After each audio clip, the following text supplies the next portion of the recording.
உடனே நோட்டிஃபிகேஷன்ஸில் வரும். ஸோ மறக்காமல் சேனலை சப்ஸ்கிரைப் பண்ணிவிட்டு வீடியோ பாருங்கள் ஃப்ரெண்ட்ஸ். வாங்க நம்ம கதைக்குள்ளே போகலாம். அதுக்கப்புறம் ஒரு சில விஷயங்களுக்கு அப்புறம் நான் அம்மா வீட்டில் இனிமேல் இருக்கக்கூடாது அப்படின்னு சொல்லிட்டு முடிவு பண்ணி, என்ன தான் ஹஸ்பண்டோட பிரச்சனை இருந்தாலும் நல்லதோ கெட்டதோ அவரோடையே நம்ம சமாளித்து இருக்கணும். ஏன் அப்படின்னா எங்கள் அண்ணி முதல்லலாம் நான் வேலை பார்த்துக்கிட்டு இருந்ததுனால எங்கள் ஹஸ்பண்டோட கோச்சிக்கிட்டு வந்தாலும் என் சம்பளம் அதெல்லாம் நான் வீட்டுக்கு செலவு பண்ணுறதுனால எதுவுமே சொல்ல மாட்டாங்க, சப்போர்ட் பண்ணிகிட்டு இருந்தாங்க. ஆனால் இப்போ அந்த அளவுக்கு நான் வேலை பார்க்குறதில்ல, சும்மா தான் இருக்கிறேன், சம்பளம்லாம் இல்லை அப்படிங்கிற ஒரு சூழ்நிலை வர்றப்போ நான் என் ஹஸ்பண்டுக்கிட்ட பிரச்சனை பண்ணிக்கிட்டு இருந்தப்போ அவங்க என்கிட்ட அந்த அளவுக்கு பேசவும் இல்லை, எதுவும் சப்போர்ட்டும் பண்ணலை.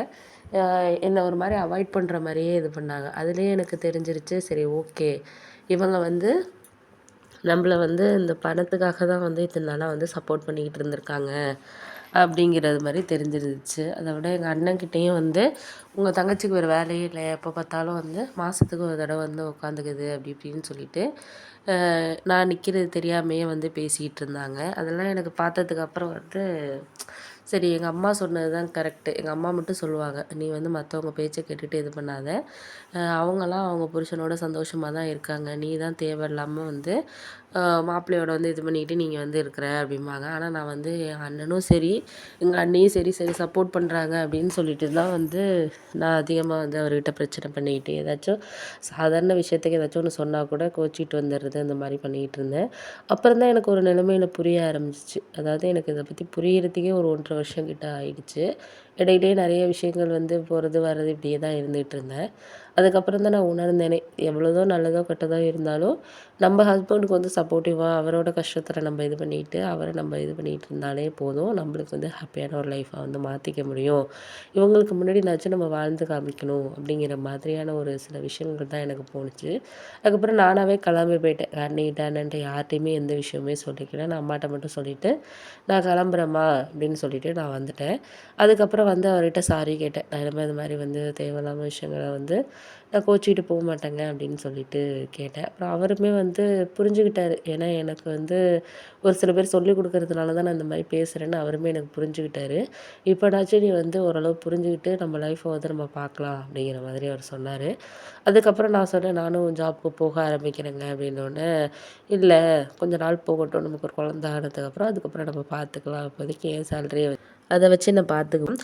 அதுக்கப்புறம் நான் யோசித்த விஷயம் என்ன அப்படின்னு சொன்னால், நம்ம இந்த வேலையிலேருந்து இன்னொரு வேலைக்கு இப்போதைக்கு மாறுறது தேவையில்லாது அப்படின்னு தான் தோணுச்சு. ஏன் அப்படின்னா அம்மா என்ன சொன்னாங்கன்னா, இது மாதிரி இப்போதைக்கே இந்த வேலையே நல்ல சம்பளம் தான், உன் ஃப்ரெண்ட்ஸு சொல்கிறாங்க, அவங்க சொல்கிறாங்க, இவங்க சொல்கிறாங்கன்னு தேவையில்லாது பார்த்துக்கிட்டு இருக்காத, இந்த வேலையை விட்டுட்டு நீ இன்னொரு வேலைக்கு போனேன்னா அந்த வேலை எப்படி இருக்குங்கிறது நம்மளால சொல்ல முடியாது, எல்லா இடமும் ஒரே மாதிரி இருக்குது. இப்போ நீ இங்கே 4 வருஷமாக வேலை பார்த்துட்ட, சேலரி பரவாயில்ல 35,000 வாங்குற அப்படிங்கிறனா, இதுலேருந்தே நீ வேறு ஏதாச்சும் பார்ட் டைம் ஜாப் அந்த மாதிரி ஏதாச்சும் பண்ணுறதுக்கு வேலையை பார்க்கணுமே தவிர, அதை விட்டுட்டு நீ இந்த வேலையை விட்டுட்டு நீ போயிட்டு வேறு வேலை தேடுற அப்படின்னு சொல்லிட்டு போனேன்னா, ஸ்டார்டிங்லேருந்து தான் உனக்கு மிஞ்சி போனால் ஒரு 20,000 கூட சம்பளம் கொடுக்க மாட்டாங்க, அதெல்லாம் உனக்கு புரிய மாட்டேங்குது அப்படின்னு சொல்லிட்டு சொன்னதுக்கப்புறம் தான் எனக்கு ஒரு விஷயம் தோணுச்சு. உண்மைதான், நம்ம ஃப்ரெண்ட்ஸ் எல்லாம் இன்றைக்கி சொல்லுவானுங்க, நாளைக்கு அப்புறம் மாற்றி பேசுவானுங்க, நான் அன்றைக்கே சொன்னேன்டா நீ தான் கேட்காம தேவையில்லாமல் வேலையை விட்டுட்ட அப்படின்னு சொல்லுவானுங்க அப்படிங்கிற மாதிரி எனக்கு தோணுச்சு.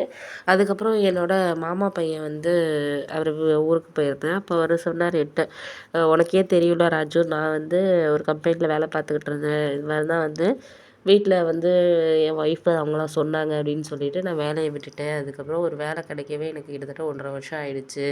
அதே சம்பளத்தில் தான் ஆனால் கிடச்சிச்சு. தேவையில்லாமல் நான் ஒரு 1.5 வருஷத்தை நான் அதே கம்பெனியில் இருந்திருந்தேன்னா எனக்கு இன்க்ரிமெண்ட்டு இதெல்லாம் கொஞ்சம் கிடச்சிருக்கும். தேவையில்லாமல் நானாக பண்ணதுனால தான் இவ்வளோ விஷயங்கள். அதனால் இதெல்லாம் நீ யோசிக்கணும் அப்படின்னு சொல்லிட்டு அவரும் எனக்கு அட்வைஸ் பண்ணார். அதுக்கப்புறம் புரிஞ்சிச்சு, சரி ஓகே நம்ம இதே இதுலேருந்தே நம்ம வேறு ஏதாச்சும் பார்ட் டைம் ஜாப் பார்ப்போம் அப்படின்னு சொல்லிட்டு அதுக்கப்புறம் இருந்தேன்.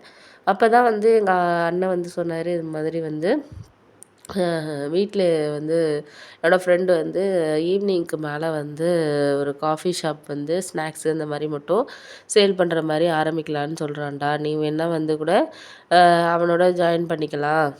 என்ன ஒரு 50,000 நீ போட்டா கூட போதும். அவன் மீதிய பார்த்துக்குவான். ஆனா வர்ற ஷேர்ல நீங்க பாதி பாதி எடுத்துக்கலாம். நல்லா வந்து கடையெல்லாம் வந்து அட்வான்ஸ் எல்லாமே பார்த்துட்டான் அவன். அப்படின்னோனே சரி ஓகே எனக்கும் கொஞ்சம் நல்லா தான் தோணுச்சு. ஏன்னா நம்மளுக்கு ஆஃபீஸ் 5 மணிக்கு முடிஞ்சுட்டுனா 6, 8 மணிலேருந்து நம்ம ஒரு 9, 10 மணி வரைக்கும் நம்ம இங்க நின்னோம்னா கூட நம்மளுக்கு ஒரு நாளைக்கு ஒரு ரூ. 300, ரூ. 400 கிடைச்சா கூட மாசத்துக்கு ஒரு ரூ. 10,000 கிடைக்கும். அப்படிங்கிற மாரி எனக்கு தோணுச்சு. சரி ஓகேண்ணே நீங்க சொல்லுங்க. நான் போயிட்டு உங்க ஃப்ரெண்டு கிட்ட பேசுறேன் அப்படின்னேன். அந்த அண்ணன எனக்கு தெரியும். முன்னாடியே தெரியும். ஏன்னா எங்க அண்ணனுக்கும் செய்யணும் இந்த மாரி ஜாப் அப்படின்னு தான் ஆசை. ஆனா அவருக்கு நைட் ஷிஃப்ட்டு